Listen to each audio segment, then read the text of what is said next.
क्या आप सच सुनने की हिम्मत रखते हैं? सदियों से हमें यही सिखाया गया कि यीशु मसीह की कहानी बेथलहम की उस ठंडी रात से शुरू हुई। एक चरनी, एक बालक और एक नई शुरुआत। लेकिन क्या होगा अगर मैं आपसे कहूं कि यह आधा सच है? क्या होगा अगर मैं आपसे कहूं कि जिस समय वह बालक उस चरनी में पहली बार रोया, उससे हजारों साल पहले वही आवाज बेबीलोन की आग की भट्टी में गूंज चुकी थी। इतिहास के पन्नों में एक ऐसा चेहरा छिपा है जो बार बार दिखाई देता है। कभी वह आग के बीच टहलता हुआ नजर आता है, कभी वह हाथ में नंगी तलवार लिए सेनाओं को रोकता है, और कभी वह ब्रह्मांड के अंधेरे में वचन बनकर बोलता है। वह कौन था? वह नबूकदनेस्सर की आग में क्यों नहीं जला? वह यहोशू के सामने तलवार लेकर क्यों खड़दहा था? और इब्राहिम ने उसे प्रभु कहकर क्यों पुकारा? आज बाइबल का सबसे गहरा रहस्य खुलने वाला है। तैयार हो जाइए, क्योंकि आप सिर्फ एक वीडियो नहीं देखने वाले, आप समय से पहले उस अनंत से मिलने वाले हैं। यह कहानी यीशु के जन्म की नहीं, उनके अस्तित्व की है। आज हम एक ऐसी यात्रा पर निकलेंगे जो आपके विश्वास की नींव को हिलाकर रख देगी। हम उन सबूतों को खोलेंगे जो सदियों से धूल में दबे थे, और हमारा पहला पड़ाव इतिहास की सबसे खौफनाक जगह है, प्राचीन बेबीलोन। समय है ईसा मसीह के जन्म से लगभग 600 साल पहले का। कल्पना कीजिए, दुनिया का सबसे शक्तिशाली साम्राज्य बेबीलोन। यहां का राजा नबूकदनेस्सर, जिसका नाम सुनकर ही आधी दुनिया कांप उठती थी। उसे सिर्फ अपनी ताकत पर नहीं, बल्कि अपने देवताओं पर घमंड था। उसने दूरा के मैदान में एक मूर्ति खड़ी करवाई थी, 60 हाथ ऊंची, सोने से मरही हुई। सूरज की रोशनी जब उस पर पड़ती थी तो वह इतनी तेज चमकती थी कि इंसान की आंखें चौंधिया जाएं। यह सिर्फ एक मूर्ति नहीं थी, यह इंसान के अहंकार का प्रतीक थी। राजा का आदेश साफ था, जब नरसिंगे, बांसुरी और वीणा की आवाज गूंजे तो हर एक सिर झुक जाना चाहिए, हर एक घुटना इस सोने की मूरत के सामने टिक जाना चाहिए, और जो नहीं झुकेगा उसके लिए सजा तय थी, धधकती हुई आग की भट्टी। उस दिन मैदान में हजारों लोग थे, डर का माहौल था। जैसे ही संगीत बजा, लाखों सिर जमीन पर झुक गए। पूरा मैदान इंसानी शरीरों से ढक गया जो उस सोने के देवता को दंडवत कर रहे थे। लेकिन उस भारी भीड़ के बीच 3 लोग खड़े थे, सिर्फ 3, शद्रक, मेशक और अबेदनगो। वे यहूदी थे, वे इब्रानी परमेश्वर को मानने वाले थे। उनके लिए किसी और के सामने झुकना अपनी आत्मा को मारने जैसा था। जरा सोचिए उस पल की खामोशी को, जब लाखों लोग झुके हुए हों और 3 लोग सीना तान कर खड़े डरते हों, तो वे कितने अलग दिखाई दे रहे होंगे। खबर राजा तक पहुंचने में देर नहीं लगी। नबूकदनेस्सर का चेहरा गुस्से से लाल हो गया। बाइबल कहती है कि उसका क्रोध भड़क उठा। उसने उन तीनों को अपने सामने बुलाया। राजा ने उनसे कहा, क्या तुम मेरे देवताओं को नहीं मानते? याद रखो, अगर तुम अभी भी झुक जाओ तो बच जाओगे, लेकिन अगर नहीं तो इसी गड्ढी तुम्हें आग की भट्टी में झोंक दिया जाएगा। और फिर राजा ने वह सवाल किया जो आज भी नास्तिक और अहंकारी लोग करते हैं। उसने पूछा, फिर ऐसा कौन सा देवता है जो तुम्हें मेरे हाथ से छुड़ा सके? यहां इसी पल में इतिहास का एक बहुत बड़ा रहस्य खुलने वाला था। उन तीनों युवकों का जवाब सुनिए। उन्होंने गिद्धाया नहीं, उन्होंने माफी नहीं मांगी। उन्होंने कहा, हे राजा, हमें इस विषय में तुझे उत्तर देने की आवश्यकता नहीं है। हमारा परमेश्वर, जिसकी हम उपासना करते हैं, वह हमें उस धधकती भट्टी से बचाने की शक्ति रखता है, और अगर वह न भी बचाए तो भी सुन ले हे राजा, हम तेरे देवताओं की उपासना नहीं करेंगे। यह जवाब नहीं था, यह एक युद्ध का ऐलान था। एक तरफ दुनिया का सबसे बड़ा राजा और दूसरी तरफ 3 निहत्थे विश्वासी। राजा का अहंकार चूर चूर हो गया। उसने आदेश दिया कि भट्टी को सामान्य से 7 गुना अधिक धधकाया जाए। 7 गुना। इसका मतलब है कि आग का तापमान इतना ज्यादा था कि पत्थर भी पिघल जाएं। राजा के सबसे बलवान सैनिक उन तीनों को बांधकर भट्टी की ओर ले गए। आग की लपटें इतनी भयानक थीं कि जिन सैनिकों ने उन्हें भट्टी में फेंका, वे खुद उस आंच से जलकर मर गए। शद्रक, मेशक और अबेदनगो बंधे हुए, लाचार, उस आग के समुद्र में गिर पड़े। तार्किक रूप से कहानी यहीं खत्म हो जानी चाहिए थी। मानव शरीर आग में 1 सेकंड भी नहीं टिक सकता। बाल जल जाने चाहिए थे, खाल पिघल जानी चाहिए थी, हड्डियां और राख बन जानी चाहिए थी। राजा नबूकदनेस्सर अपनी ऊंची गद्दी से यह तमाशा देख रहा था। वह उनके चीखने का इंतजार कर रहा था, वह उनके जलकर राख होने का इंतजार कर रहा था। लेकिन तभी राजा की आंखों में डर दिखाई देने लगा। वह अपनी गद्दी से हड्डबडा कर खद्दा हो गया। उसका पसीना छूटने लगा। उसने अपने मंत्रियों से पूछा, क्या हमने 3 पुरुषों को बांधकर आग में नहीं डाला था? मंत्रियों ने कहा, सत्य है महाराज। तब राजा ने कांपती हुई आवाज में कहा, तो फिर मुझे आग के बीच 4 लोग टहलते हुए क्यों दिखाई दे रहे हैं? मैंने 3 डाले थे पर मुझे 4 दिख रहे हैं। वे बंधे हुए नहीं हैं, वे खुले हुए हैं। आग का उन पर कोई असर नहीं हो रहा। वे तो आग के बीच ऐसे टहल रहे हैं जैसे कोई बागीचे में टहलता हो। और उस चौथे व्यक्ति का रूप ईश्वर के पुत्र जैसा है। यहीं ठहरिए। इस एक लाइन ने पूरी धर्मशास्त्र की दुनिया को हिलाकर रख दिया। राजा नबूकदनेस्सर, जो एक मूर्ति पूजक था, जो यहोवा को नहीं जानता था, उसने उस चौथे व्यक्ति को देखकर ईश्वर का पुत्र क्यों कहा? वह चौथा व्यक्ति कौन था? वह कोई साधारण स्वर्गदूत नहीं था। बाइबल में जब भी स्वर्गदूत आते हैं, वे अक्सर संदेश देने आते हैं या न्याय करने, लेकिन यह व्यक्ति आग के अंदर था। यह व्यक्ति पीढ़ा के बीच में था। धर्मशास्त्री और बाइबल के विद्वान सदियों से इस बात पर सहमत हैं कि यह मसीह का प्राकट्य था। यह देह धारण से पहले के यीशु मसीह थे। जरा सोचिए, परमेश्वर ने आग क्यों नहीं बुझाई? वह चाहता तो भट्टी को पानी बना सकता था, वह चाहता तो बारिश भेज सकता था, लेकिन उसने ऐसा नहीं किया। क्यों? क्योंकि यीशु मसीह का चरित्र यही है। वह हमें मुसीबतों से बाहर निकालने से ज्यादा हमारे साथ मुसीबत के बीच में खड्डा होना पसंद करते हैं। वह इम्मानुएल है, जिसका अर्थ है परमेश्वर हमारे साथ। वह चौथा व्यक्ति उस आग में सिर्फ उन तीनों को बचाने नहीं आया था, बल्कि अपनी उपस्थिति दर्ज कराने आया था। वह बता रहा था कि आग चाहे कितनी भी तेज क्यों न हो, उसका रचयिता आग से भी ज्यादा शक्तिशाली है। राजा ने उन्हें बाहर बुलाया। शद्रक, मेशक और अबेदनगो बाहर आए। बाइबल कहती है कि उनके सिर का एक बाल भी नहीं झुलसा था। उनके कपड़ीडीहों से जलने की गंध तक नहीं आ रही थी। सिर्फ एक चीज जल गई थी, वे रस्सियां जिनसे उन्हें बांधा गया था। यह घटना हमें यीशु के बारे में क्या बताती है? यह बताती है कि वह सिर्फ 2000 साल पहले पैदा हुए एक शिक्षक नहीं थे, वह अनंत काल से अपने लोगों के रक्षक हैं। जब वे आग में उतरे तो उन्होंने साबित कर दिया कि भौतिक दुनिया के नियम उन पर लागू नहीं होते। नबूकदनेस्सर ने उस दिन मान लिया कि इनका परमेश्वर ही सच्चा परमेश्वर है। लेकिन रहस्य यहां खत्म नहीं होता। अगर यीशु बेबीलोन की भट्टी में आ सकते थे, तो क्या उन्होंने इससे पहले भी धरती पर कदम रखा था? क्या यह पहली बार था जब इंसानी आंखों ने उस परमेश्वर के पुत्र को देखा था? नहीं। इतिहास के पन्नों को थोड़ा और पीछे पलटते हैं। बेबीलोन की इस घटना से लगभग 800 साल और पीछे हम जा रहे हैं कनान की धरती पर, जहां एक और व्यक्ति खड्डीदा है। वह आग की भट्टी के सामने नहीं, बल्कि एक अभेद्य किले के सामने खड्डा है। उसका नाम यहोशू है, और उसके सामने जो खड्डा होने वाला है वह कोई मित्र नहीं, बल्कि हाथ में नंगी तलवार लिए एक योद्धा है। यहोशू उसे देखकर डर गया। उसने पूछा, तू हमारी ओर का है या हमारे बैरियों की ओर का? लेकिन उस योद्धा ने जो जवाब दिया, उसने यहोशू को मुंह के बल जमीन पर गिरा दिया। और वह जवाब इस बात का सबसे बड़ा सबूत है कि यीशु मसीह सिर्फ एक नबी नहीं थे। आखिर वह तलवारधारी योद्धा कौन था?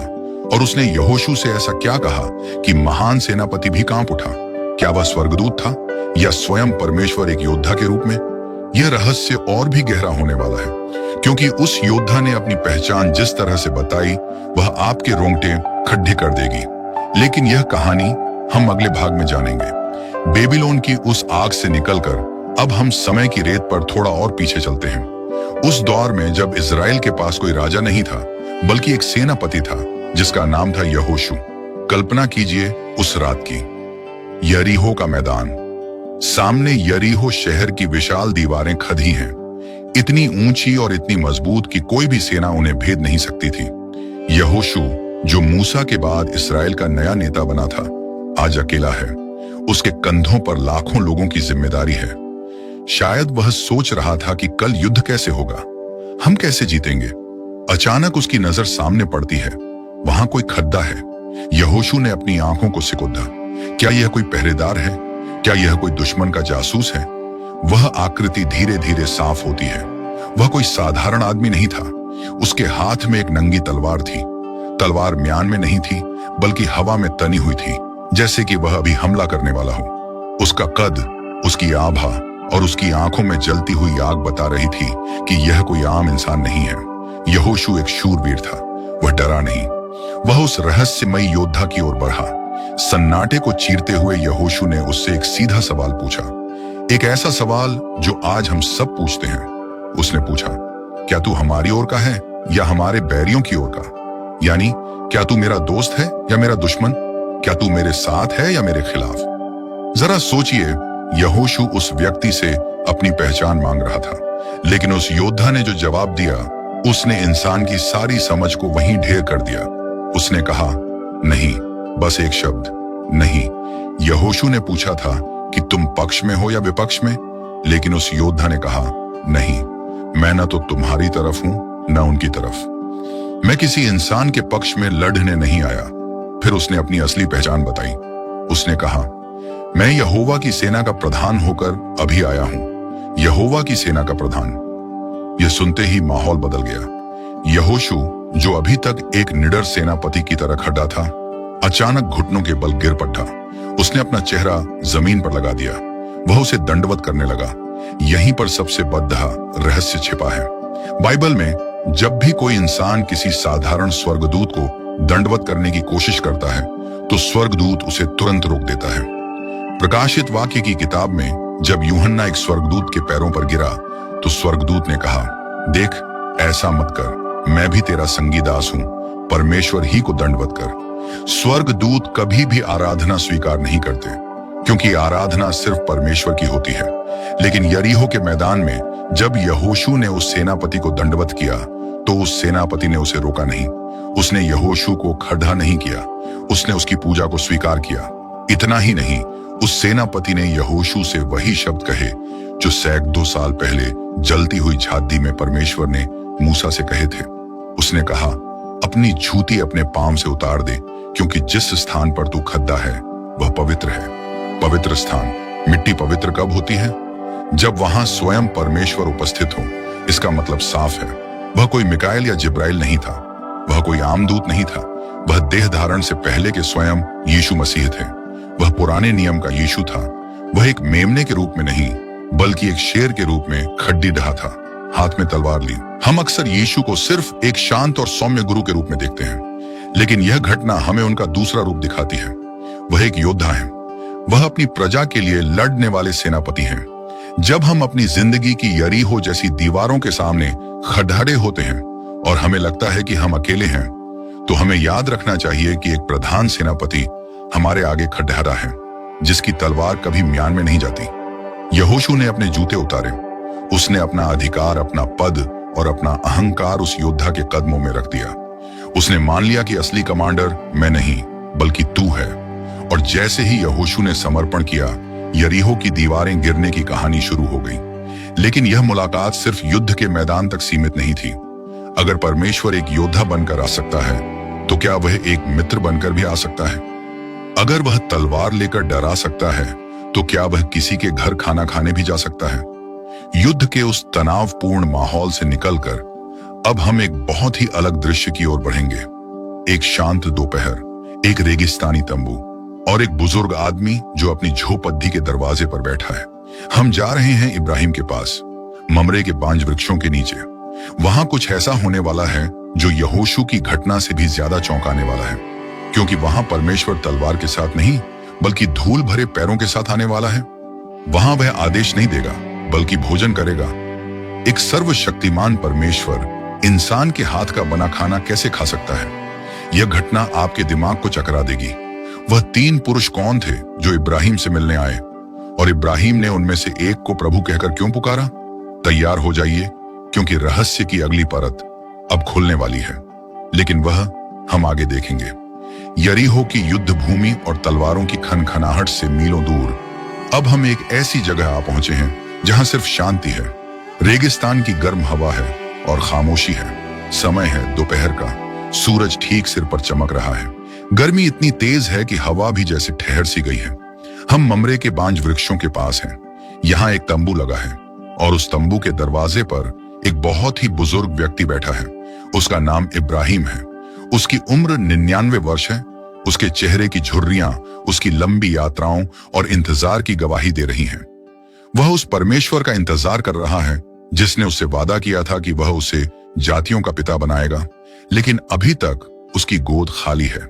दोपहर की उस भीषण गर्मी में जब कोई भी घर से बाहर नहीं निकलता, इब्राहिम अपनी नजरें उठाकर सामने देखता है।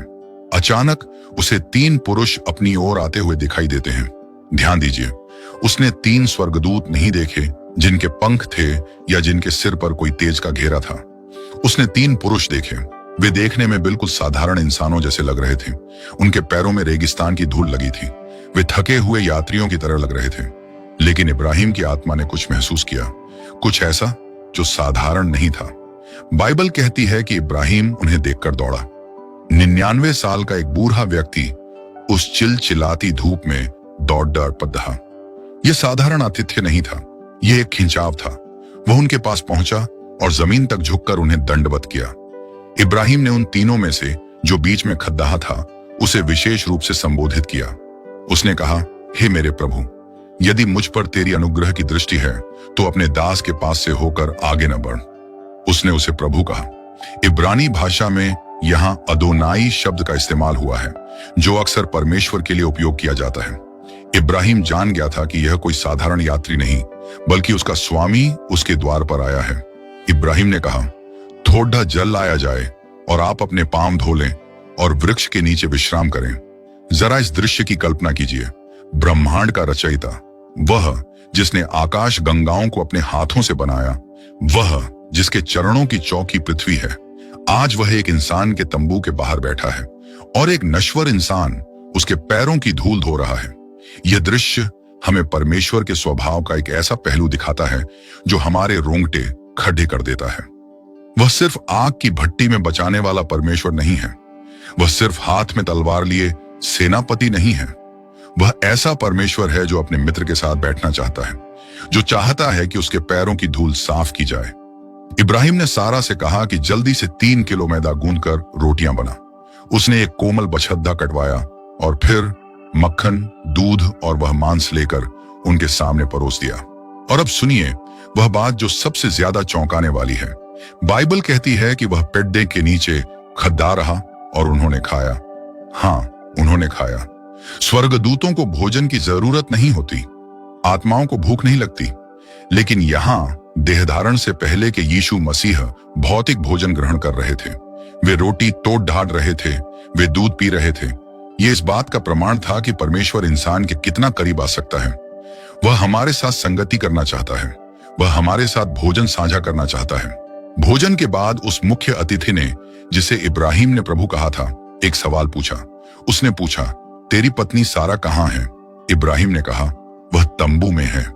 तब उस व्यक्ति ने एक ऐसा वादा किया जो केवल सृष्टिकर्ता ही कर सकता है। उसने कहा, मैं अगले वर्ष इसी ऋतु में तेरे पास फिर आऊंगा और तब तेरी पत्नी सारा के एक बेटा होगा। तंबू के पीछे खड़ी सारा यह सुन रही थी। वह मन ही मन हंसी। उसने सोचा, मैं बूढ़ी हो चुकी हूं, मेरा पति बूढ़ा हो चुका है, क्या अब भी मुझे यह सुख मिलेगा? यह हंसी मजाक की नहीं थी, यह अविश्वास की हंसी थी। यह एक कड्डावी हंसी थी। लेकिन उस अतिथि ने, जो बाहर बैठा था, तुरंत इब्राहिम से पूछा, सारा क्यों यह कहकर हंसी कि क्या मैं सचमुच बच्चा जनूंगी? सारा ने बाहर आवाज नहीं निकाली थी, वह मन में हंसी थी। लेकिन बाहर बैठे उस व्यक्ति ने उसके मन की बात जान ली। यह प्रमाण था कि वह साधारण इंसान नहीं था, वह वही था जो दिलों को जांचता है। उसने एक ऐसा सवाल किया जो आज भी इतिहास में गूंज रहा है। उसने पूछा, क्या यहोवा के लिए कोई काम कठिन है? नहीं, उसके लिए कुछ भी कठिन नहीं है। जब वे वहां से जाने लगे तो वे सदोम की ओर बढ़े। इब्राहिम उनके साथ साथ उन्हें विदा करने चला। यहां बाइबल एक बहुत ही खूबसूरत बात लिखती है। परमेश्वर अपने आप से बात करता है। वह कहता है, जो मैं करने वाला हूं, क्या उसे इब्राहिम से छिपाऊं? परमेश्वर इब्राहिम को सिर्फ अपना सेवक नहीं, अपना मित्र मानता था।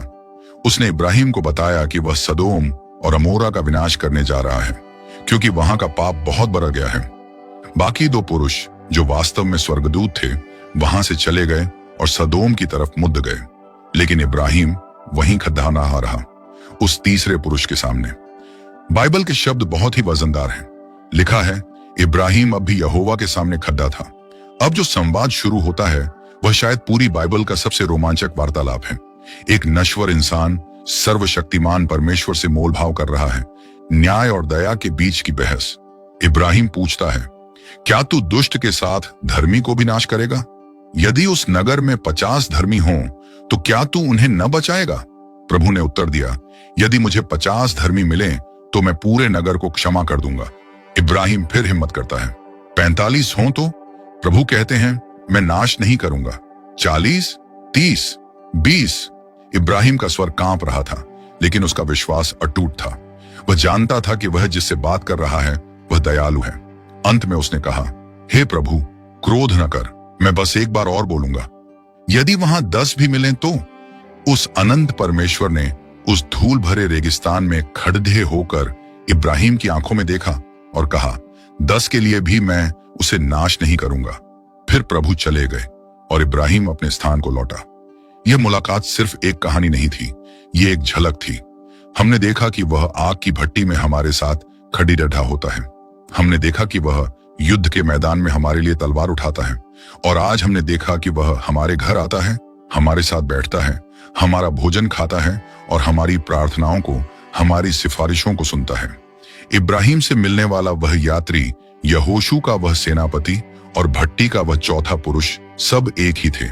वह यीशु थे, देह धारण से पहले।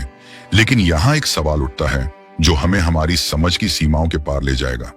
अगर वह इब्राहिम के समय में थे, अगर वह यहोशू के समय में थे, अगर वह नबूकदनेस्सर के समय में थे, तो जब यह दुनिया नहीं बनी थी तब वह कहां थे? जब न इब्राहिम था, न तारे थे, न सूरज था, न समय था। उस गहरे अनंत सन्नाटे में वह कहां थे और वह क्या कर रहे थे? सृष्टि की रचना के समय उनकी आवाज कैसी थी? जब बाइबल कहती है हम मनुष्य को बनाएं, तो वह हम कौन था? अब हम समय की आखिरी सीमा को भी तोड़ देने वाले हैं। हम उस पल में जाने वाले हैं जब शुरुआत की शुरुआत हुई थी। तैयार हो जाइए, क्योंकि अगला भाग आपको सृष्टि के उस पहले दिन में ले जाएगा जहां सब कुछ वचन से शुरू हुआ था। लेकिन वह रहस्य अब खुलने वाला है। इब्राहिम के तंबू की छांव और रेगिस्तान की उस धूल से निकलकर अब हम एक ऐसी यात्रा पर जाने वाले हैं जहां पैरों के नीचे न जमीन है, न सिर के ऊपर आसमान। हम समय की घड़ी को पीछे घुमाते हैं, इतना पीछे कि इतिहास की किताबें बंद हो जाएं, इतना पीछे कि राजाओं के महल गायब हो जाएं, इतना पीछे कि पहाड़, नदियां और समुद्र भी अस्तित्व में न रहें, इतना पीछे कि यह पृथ्वी ही गायब हो जाए। अब हम कहां हैं? हम वहां हैं जहां सिर्फ सन्नाटा है, गहरा अनंत सन्नाटा। यहां न दिन है, न रात, न सूरज है, न तारे, न समय है, न स्थान। यहां सिर्फ शून्य है, एक ऐसा खालीपन जिसकी हम और आप कल्पना भी नहीं कर सकते। विज्ञान इसे सिंगुलैरिटी या वॉइड कह सकता है, लेकिन बाइबल इसे एक अलग नजरिए से देखती है। क्या उस घोर सन्नाटे में सब कुछ खाली था? क्या वहां कोई नहीं था? यहीं पर बाइबल का सबसे गहरा रहस्य खुलता है। इंजील यानी यूहन्ना का सुसमाचार अपनी पहली ही पंक्ति में एक ऐसा धमाका करता है जो हमारे दिमाग के परखच्चे उठा देता है। वह कहता है, आदि में वचन था और वचन परमेश्वर के साथ था और वचन परमेश्वर था। ध्यान दीजिए, आदि में यानी शुरुआत से भी पहले, जब कुछ भी शुरू नहीं हुआ था तब भी वचन वहां था। यह वचन कौन है? यूनानी भाषा में इसे लोगोस कहते हैं। यह सिर्फ बोले गए शब्द नहीं है, यह एक व्यक्ति है, यह एक अस्तित्व है। यूहन्ना आगे कहता है, सब कुछ उसी के द्वारा उत्पन्न हुआ और जो कुछ उत्पन्न हुआ है उसमें से कोई भी वस्तु उसके बिना उत्पन्न नहीं हुई। इसका मतलब है कि जब उस गहरे सन्नाटे में पहली बार आवाज गूंजी, जब पहली बार कहा गया उजियाला हो, तो वह आवाज किसकी थी? वह यीशु मसीह थे। वह सृष्टि की रचना से पहले परमेश्वर पिता के साथ थे। वह अकेले नहीं थे, वहां एक रिश्ता था, पिता और पुत्र का एक ऐसा प्रेममय रिश्ता जो समय और स्थान से परे था। अब हम बाइबल के सबसे पहले पन्ने पर चलते हैं, उत्पत्ति अध्याय 1। वहां एक बहुत ही अजीब और रहस्यमय वाक्य लिखा है। जब परमेश्वर ने आकाश, पृथ्वी, समुद्र और जानवरों को बना लिया, तो उसने अपनी सबसे खास रचना यानी इंसान को बनाने का फैसला किया। लेकिन ध्यान से सुनिए कि परमेश्वर ने क्या कहा। उसने यह नहीं कहा कि मैं मनुष्य को बनाऊंगा। उसने कहा, हम मनुष्य को अपने स्वरूप के अनुसार अपनी समानता में बनाएं। हम, परमेश्वर तो एक है। फिर उसने हम क्यों कहा? वह किससे बात कर रहा था? क्या वह स्वर्गदूतों से बात कर रहा था? नहीं, स्वर्गदूत रचयिता नहीं है, वे सृष्टि हैं। परमेश्वर अपनी रचना का काम किसी और को नहीं सौंपता। तो फिर वह हम कौन था? वह पिता और पुत्र के बीच का संवाद था। वह त्रेक परमेश्वर की आपसी बातचीत थी। जरा उस पल की पवित्रता को महसूस कीजिए। पिता ने पुत्र की ओर देखा, उस वचन की ओर देखा और कहा, आओ हम मनुष्य को बनाएं, इसका मतलब है कि आपको और मुझे बनाने में यीशु मसीह के हाथ शुरुआत से ही शामिल थे। वह सिर्फ 2000 साल पहले आपको बचाने नहीं आए, बल्कि हजारों साल पहले उन्होंने आपको अपनी कल्पना में रचा था। बाइबल कुलुस्सियों की पत्री में कहती है कि सब वस्तुएं उसी के द्वारा और उसी के लिए सृजी गई हैं, और वह सब वस्तुओं में प्रथम है, और सब वस्तुएं उसी में स्थिर रहती हैं। जरा सोचिए, वह आकाश गंगाएं, वह करोड़ों तारे, वह निहारिकाएं, वह विशाल समुद्र, सब कुछ यीशु मसीह के द्वारा बनाया गया। वह ब्रह्मांड का आर्किटेक्ट है, वह इंजीनियर है, वह कलाकार है। जब उसने धूल उठाई और आदम का शरीर बनाया तो वह यीशु थे। जब उसने उस मिट्टी के पुतले में जीवन का श्वास फूंका तो वह यीशु थे। यह विचार कितना अद्भुत है कि जिन हाथों ने मिट्टी से आदम को गढ़ा था, वही हाथ बाद में क्रूस पर कीलों से छेदे गए। जिस मुंह ने आदम में जीवन फूंका था, वही मुंह बाद में प्यास से सूख गया। वह रचयिता अपनी ही रचना को बचाने के लिए सृष्टि का हिस्सा बन गया। नीति वचन अध्याय 8 में मसीह को बुद्धि के रूप में दर्शाया गया है। वहां लिखा है, जब उसने आकाश को स्थिर किया तब मैं वहां थी, जब उसने समुद्र की सीमा बांधी तब मैं वहां थी। मैं उसके पास एक कारीगर की नाई थी और प्रतिदिन मैं उसे भांती थी। यह हमें एक बहुत ही खूबसूरत तस्वीर देता है। यीशु मसीह सृष्टि को बोझ की तरह नहीं, बल्कि एक आनंद की तरह बना रहे थे। वह आनंदित थे जब उन्होंने पहाड़ों को खद्दा किया। वह खुश थे जब उन्होंने नदियों को रास्ता दिया। क्यों? क्योंकि वह जानते थे कि एक दिन इन्हीं पहाड़ों पर वह चल कर आएंगे, इन्हीं नदियों के किनारे वह प्रचार करेंगे, और इसी धरती पर वह अपने लोगों के लिए अपना लहू बहाएंगे।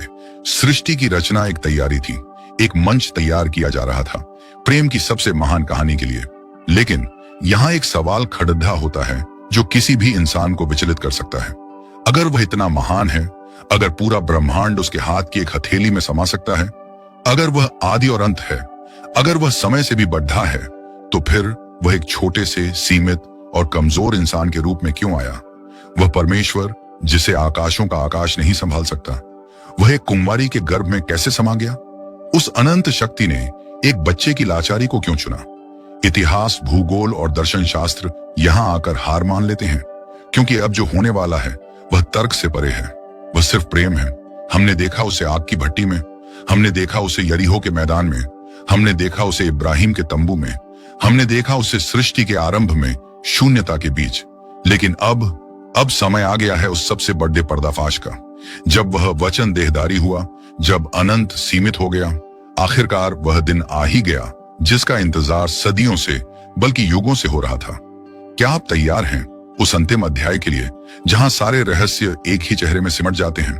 असली कहानी तो अब शुरू होती है। हमने समय की गहराइयों में झांक कर देखा, हमने उस शून्य को देखा जहां से सृष्टि का जन्म हुआ, हमने उस आवाज को सुना जिसने सितारों को उनका नाम दिया, और फिर एक दिन वह आवाज एक बच्चे की किलकारी बन गई। वह परमेश्वर जो आकाशों के आकाश में नहीं समाता, वह एक कुंवारी के गर्भ में सिमट गया। वह हाथ जिन्होंने पहाड़ों को गढ़ा था अब इतने छोटे थे कि एक उंगली को भी ठीक से पकड़ दाच नहीं सकते थे। यह इतिहास का सबसे बड़ा विरोधाभास था।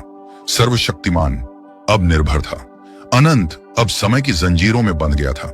लेकिन क्या उसका आना सिर्फ एक नई शुरुआत थी, या यह उस पुरानी कहानी का ही अगला पन्ना था?